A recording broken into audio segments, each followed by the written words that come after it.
ഒരു പ്രശ്നം വരുമ്പോൾ തന്നെ തളർന്നു പോകുന്നവരാണ് നമ്മൾ ഉൾപ്പെടുന്ന ഭൂരിഭാഗം പേരും. നിലവിലെ നമ്മുടെ രാഷ്ട്രീയ സാഹചര്യം തന്നെ ഉദാഹരണമായി പറയാം. രാഹുൽ മാങ്കൂട്ടത്തിൽ MLA ആയിട്ട് കൂടി ഒരു കേസിൽ പെട്ടതോടെ പ്രതിച്ഛായയൊക്കെ മങ്ങി ഇപ്പോൾ എവിടെയെന്ന് പോലും കണ്ടെത്താനാകാതെ അപ്രത്യക്ഷമായിരിക്കുന്നു. എന്നാൽ യുദ്ധം, അഴിമതി കേസുകൾ, അന്താരാഷ്ട്ര തലത്തിൽ വർദ്ധിച്ചു വരുന്ന ഒറ്റപ്പെടൽ, ഒരു സാധാരണ രാഷ്ട്രീയ നേതാവിനെ സംബന്ധിച്ചിടത്തോളം ഇവയിൽ ഏതെങ്കിലും ഒന്ന് മതിയാകും രാഷ്ട്രീയ ജീവിതം അവസാനിപ്പിക്കാൻ.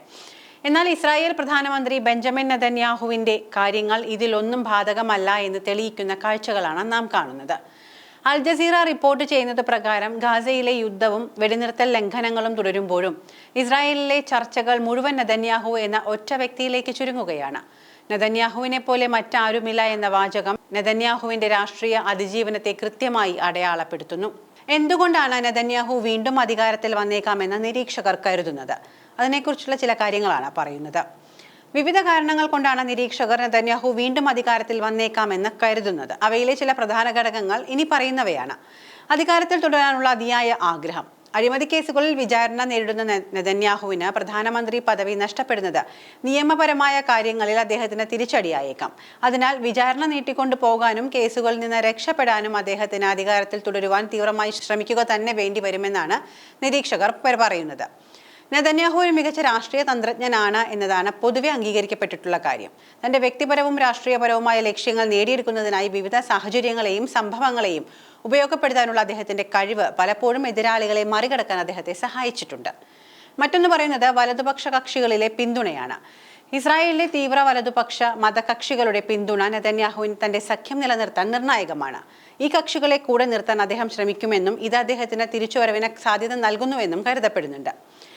പ്രതിപക്ഷ ഭിന്നത എടുത്തു പറയേണ്ട കാര്യമാണ്. നെതന്യാഹുവിനെതിരെ ഇസ്രായേൽ ജനതയ്ക്കിടയിൽ വലിയ വിഭാഗീയത നിലനിൽക്കുന്നുണ്ട് എങ്കിലും അദ്ദേഹത്തിന്റെ എതിരാളികൾ പലപ്പോഴും ഭിന്നിച്ചു നിൽക്കുന്നതും ഒരു ഏകീകൃത ബദൽ നൽകാൻ കഴിയാത്തതും നെതന്യാഹുവിന് അനുകൂലമായ ഒരു ഘടകമാണ്.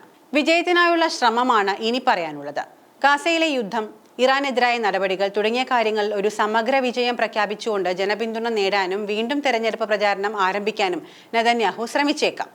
ഇസ്രായേലിന്റെ സാമ്പത്തിക വളർച്ചയിലും എബ്രഹാം ഉടമ്പടി പോലുള്ള നയതന്ത്ര വിജയങ്ങളിലും അദ്ദേഹത്തിന്റെ പങ്ക് പല പിന്തുണക്കാരും ചൂണ്ടിക്കാണിക്കുന്നുണ്ട്. ഇത് അദ്ദേഹത്തിന്റെ സ്വാധീനം വർദ്ധിപ്പിക്കുന്നു. ഈ ഘടകങ്ങളെല്ലാം ചേർന്ന് നെതന്യാഹുവിന്റെ രാഷ്ട്രീയപരമായ ആയുസ് പലതവണ പ്രവചിക്കപ്പെട്ടിട്ടുണ്ടെങ്കിലും അദ്ദേഹം ഇപ്പോഴും ഇസ്രായേൽ രാഷ്ട്രീയത്തിലെ ഒരു പ്രബല ശക്തിയായി നിലനിൽക്കുകയാണ്.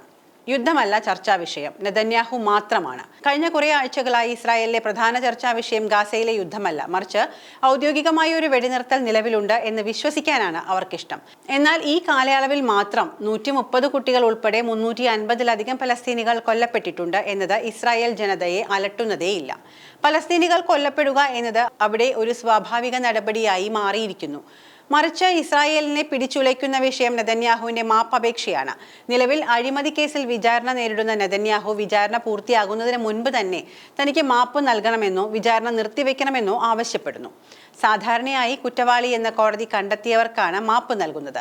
എന്നാൽ വിചാരണ വേളയിൽ തന്നെ മാപ്പ് ചോദിക്കുന്നത് ഇസ്രായേൽ ചരിത്രത്തിൽ അപൂർവം തന്നെയാണ്. 1984-ലെ കുപ്രസിദ്ധമായ ബസ് 300 സംഭവത്തിൽ മാത്രമാണ് ഇതിനൊരു മുൻ മാതൃകയുള്ളത്.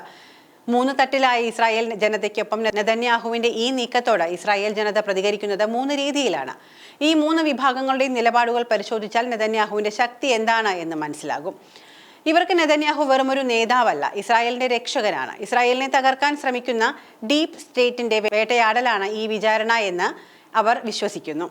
ഡൊണാൾഡ് ട്രംപിനെ പോലെയുള്ളവർ ഇതിൽ ഇടപെടണമെന്ന് പോലും ആഗ്രഹിക്കുന്ന മന്ത്രിമാരും ഇക്കൂട്ടത്തിലുണ്ട്.